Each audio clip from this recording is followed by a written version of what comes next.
Quand j'ai rencontré, son job c'était quoi? Sécurité. C'était la sécurité, donc des fois, la vie elle est faite comme ça. Donc, j'ai envie ce soir de vous partager pourquoi j'ai compris comment je m'étais moi-même bloqué le flot de l'abondance. Je vais vous montrer ce soir comment, à partir de mes croyances, la petite fille elle s'est construite, et je vais vous montrer aussi comment, eh bien, petit à petit, j'ai endossé inconsciemment les vêtements de Cendrillon les uns après les autres. Êtes-vous prêts à monter dans le carrosse avec moi? Ok. Alors, tout a commencé pour moi le jour de ma naissance.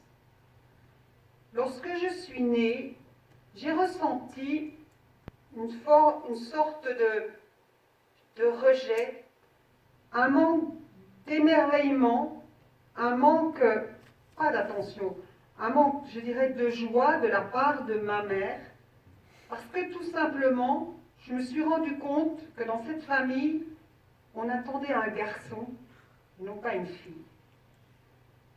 J'avais une sœur aînée de 6 ans, Maryse, qui est là ici ce soir, et c'est tout à fait normal pour un couple, quand on a déjà un enfant d'un premier sexe, bien souvent, on a envie d'avoir l'autre sexe. Il n'y a vraiment pas de mal à ça. Moi, bien sûr, c'est ma perception que j'en ai eue. Ma mère m'aimait, et moi, j'ai senti que je n'étais pas la bienvenue. Et puis plus tard, je l'ai compris, parce que vous avez vu mon nom, je m'appelle Daniel. Pensez-vous un seul instant que je me serais appelée Daniel si on avait entendu une fille? C'est sûr, il y a 50 ans en arrière, on ne connaissait pas les échographies, on ne savait pas quel sexe de l'enfant on portait. Généralement, quand on était sur le point d'accoucher, on avait préparé un nom de fille, un nom de garçon. Moi, je pense qu'on attendait tellement ce garçon, ben on a ajouté LE, et l'affaire est faite. Je commence à marcher tôt, à l'âge d'1 an, et comme tous les enfants, je suis en train d'écrire mon scénario de vie. Qu'est-ce que c'est qu'un scénario de vie? Ici, je fais référence à Eric Berne, le fondateur de l'analyse transactionnelle. C'est un livre dans lequel l'enfant, de la vie intra-utérine jusqu'à l'âge de 7 ans, va commencer d'écrire, de remplir ses différents chapitres. C'est un livre qui a la particularité de n'avoir aucune suite logique les uns après les autres. Il y aura bien sûr le chapitre professionnel, financier, c'est celui qui nous intéresse. Le chapitre vie familiale, vie sentimentale, frères et sœurs, santé, etc., etc. Et l'enfant, avec sa structure de personnalité, va venir teinter ces chapitres. Ça veut dire que sa personnalité, c'est sa paire de lunettes qui va donner une teinte à ces différents chapitres. Et moi, vous pensez, j'avais comme structure dominante la structure anxieuse. Vous pensez bien que je ne vais pas teinter mes chapitres de rose, mais qui vont plutôt être gris, sombres, voire noirs, quand il y aura des événements traumatisants. Il faut savoir aussi une chose, c'est que 2 jumeaux conçus en même temps dans le même ventre ne vont jamais écrire leur chapitre de la même façon, même s'ils ont reçu la même éducation. Donc, me voilà partie dans la vie, j'ai 1 an, et je suis en train de chausser mes vieilles godasses. Alors, j'apprends à marcher, j'ai mes vieilles godasses, et quand on part pour une randonnée aussi longue qu'un parcours de vie, ben, l'intérêt c'est d'être bien chaussé. Pas franchement être mon cas.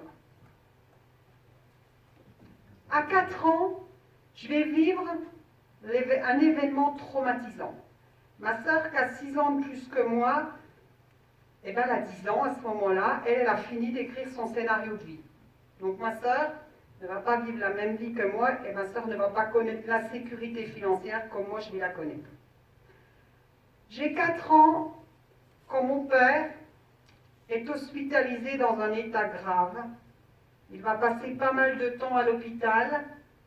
Pour moi qui n'ai pas encore la notion du temps à 4 ans, ça me paraît interminable. Il va passer des longs mois en convalescence. Mon père, on est dans les années 70, il est artisan. Alors je ne sais pas s'il n'a pas cotisé pour les indemnités journalières, ça ne se fait pas encore à l'époque. Mais quand il rentre chez nous, on vit avec très peu d'argent, je crois avoir entendu 5 francs pour 4. Et j'entends sans cesse ma mère qui dit à mon père, « Écoute, il faut que tu repartes travailler en salarié. Travailler à son compte, c'est pas une bonne affaire, ça rapporte rien, les clients ne payent pas, tu travailles pour rien, tu prends des risques et là tu es malade, tu n'as même pas d'indemnité journalière. » J'ai 4 ans, je suis en train d'écrire mon scénario de vie, chapitre professionnel, je marque, travailler à son compte, c'est pas une bonne affaire, ça rapporte rien, les gens ne payent pas, la vie c'est dur. Et puis dans le chapitre financier aussi, je vais me faire une croyance, ça c'est moi qui vais la faire, et je vais me dire, surtout, fais bien attention de ne pas tomber malade, parce que si tu tombes malade, tu risques de perdre ton boulot. Si tu n'as plus de travail, tu vas te retrouver sans ressources. Ce que je pense, ce que je crois, je le deviens. Et là, je suis en train de mettre un nouvel haillon de Cendrillon.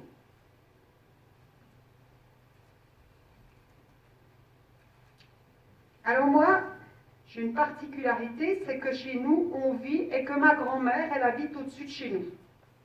Je passe pas mal de temps avec ma grand-mère. Ma grand-mère, c'est une toute petite bonne femme, elle a le dos tout courbé, on l'appelle aussi la marraine.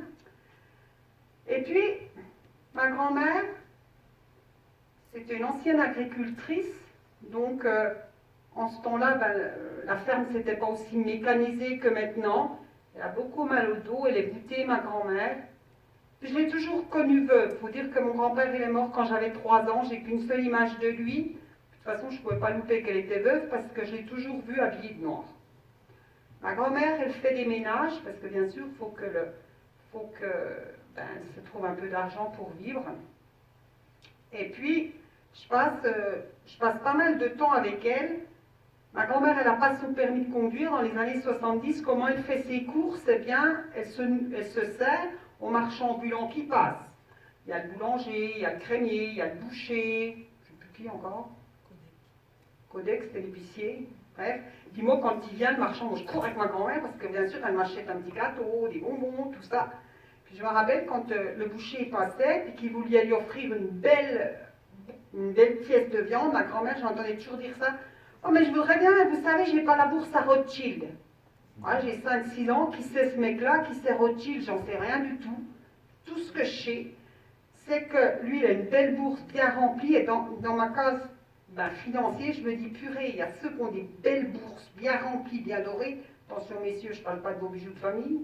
Et puis, à côté, il y a ceux qui ont des toutes petites bourses avec 3-4 pièces dedans, puis c'est fini. Donc déjà, chapitre financier, il y a ceux qui ont des grosses bourses, il y a ceux qui n'en ont pas. Ma grand-mère aussi, ma mère, j'entends souvent dire ceci, l'argent, les sous vont sous, les pierres au mûrier, hein. L'argent tombe pas du ciel, l'argent pousse pas sous les arbres, et puis petit à petit, eh bien moi, je suis en train d'endosser à nouveau les haillons de Cendrillon, ce que je pense, ce que je crois, je le deviens. Comme tous les enfants de mon âge, j'ai une tirelire. Alors j'ai une tirelire, c'est une grosse grenouille verte. Je me rappelle toujours, elle est sur le frigo là. Et puis quand les gens viennent chez nous, ceux qui fument, qu'est-ce qu'ils font? Foutent les cendres dans ma tirelire. Genre ça m'énerve. Je ressens mon sentiment d'injustice. Je me dis purée, pourquoi ils mettent des cendres, leur machin, leur truc dans ma grenouille? Alors qu'est-ce que je fais moi? Eh bien, quand il fait beau, je ne sais pas si tu te rappelles Maryse, je sors mes pièces de ma grenouille. Voilà, j'enlève les cendres comme Cendrillon, je les frotte à l'eau savonneuse, puis je les mets sécher dehors. Et dans ma petite tête, je me dis, mais purée, est-ce que l'argent c'est sale?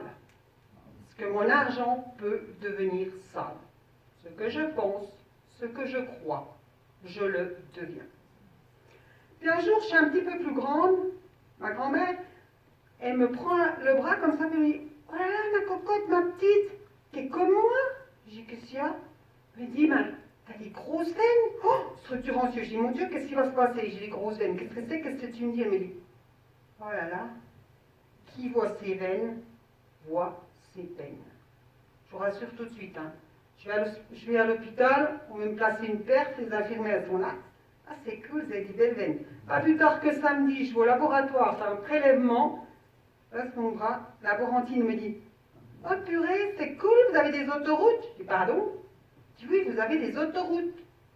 Ah ben, j'ai dit, vous savez, je préférerais franchement des départementales lors des chemins forestiers. Elle me dit: pourquoi? Ben, j'ai dit: écoutez, ma grand-mère disait: qui voit ses veines voit ses peines. Donc j'ai dit: vous voyez, devinez quoi. J'aimerais mieux que tu les vois pas, mes veines, puis que tu les cherches. Voilà, je suis encore en train d'endosser un nouveau haillon de Cendrillon. Ce que je pense, ce que je crois, je le deviens. Et puis, je subis beaucoup d'injustices à l'école. La maîtresse, elle ne me marque pas première, alors que je suis première, on ne sait pas pourquoi. J'ai beaucoup de petites pathologies, je subis pas mal d'interventions chirurgicales. Puis ma mère, pour me consoler, elle me dit cela: quand on est né sous une mauvaise étoile, c'est pour toute la vie. Des fois le terme. Quand tu es marqué à l'encre rouge, c'est pour toute la vie. Ma mère, je pense qu'elle veut me consoler. Elle ne sait pas, elle, que ces croyances qu'elle me répète, qu'elle a entendues forcément, vont avoir un véritable impact sur moi et que je vais aller me réfugier derrière cette mauvaise étoile. Et bien souvent, ça va m'empêcher de passer à l'action parce que je vais me dire: de toute façon, quoi que tu fasses, peut t'arriver que de la M. C'est un peu comme si j'avais un karma. Hein. T'es né pour ton karma, qu'est-ce que tu veux, ma pauvre fille? T'es né sous une mauvaise étoile. Ce que je pense, ce que je crois, je le deviens. Alors me voilà partie dans la vie, j'ai 21 ans, quand je vais connaître le plus gros échec de ma vie. À la sortie de l'université, à cause d'un professeur malveillant d'anglais, je ne vais pas pouvoir réaliser mon rêve, devenir traductrice en langue simultanée espagnole, alors que c'est moi la meilleure de la section. Et là, je revis mon sentiment d'injustice du primaire.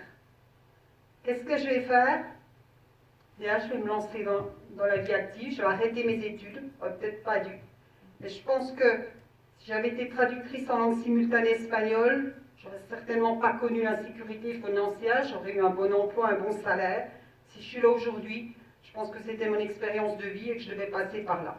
Je ne serais pas là sinon en train de vous faire une conférence sur l'insécurité financière. Donc me voilà partie dans la vie, j'ai plus que le balai à prendre, j'ai tout ce qu'il faut. Et je vais faire tous ces petits jobs alimentaires. Vous verrez au final, je finirai à domicile. Et donc, ben voilà, j'ai tout ce qu'il faut, je me lance dans la vie. Je dois avoir 22-23 ans. Et bien sûr, comme toutes les filles, qu'est-ce que je fais? Ben, je vais partir au bal. Or, comme carrosse, ben, je pense que j'ai la IR6 de mon père. C'est ça, je pars au bal. Bien sûr, au bal, ben, qu'est-ce que je vais faire à votre avis? Je vais rencontrer le prince charmant. Et je vais me marier. Ah, mais ça va pas être la pienne de Perrault. Ils se marièrent, vécurent heureux et eurent de nombreux enfants. Ils se marièrent, un mois avant qu'on se marie, mon futur époux me dit: écoute, je vais me mettre à mon compte prochainement dans un mois. Je ne vais plus pouvoir t'aider financièrement parlant parce que j'ai d'importants prêts sur le dos. Il va falloir que tu gères les dépenses du foyer avec ton salaire. Et là, d'un seul coup, zing, on l'a reparti à l'âge de 4 ans. Travailler à son compte, c'est pas une bonne affaire. Et je vais donner raison aux croyances de ma mère. Eh oui, effectivement, ton futur époux, il se met à son compte, il n'a pas d'argent à te donner, tu vas te débrouiller toute seule, ma cocotte. T'avais raison, maman. En fin de compte, travailler à son compte, c'est pas une bonne affaire. Ils se marièrent, vécurent heureux, bah oui, comme dans tous les mariages, il y a eu des jours heureux, et eurent de nombreux enfants. Alors pour moi, la maternité, c'était un véritable parcours du combattant. J'ai fait plusieurs fausses couches. J'ai eu une grossesse des plus pathologiques qui soient, avec des mois d'hospitalisation. J'ai failli perdre mon fils pendant ma grossesse, à la naissance et quand il avait 1 mois et demi. Aujourd'hui, il est là, il est en train de me filmer. Merci Enzo, merci la vie. C'est le plus beau cadeau que la vie m'ait fait, parce que c'est ma plus belle richesse, c'est ma raison de vivre. Et là, je regardais mes veines, je vais faire le balai, je regardais mes veines, Et je pense à ma grand-mère. Tu avais raison. Qui voit ses veines, voit ses peines. Donc me voici partie, donc je continue, et puis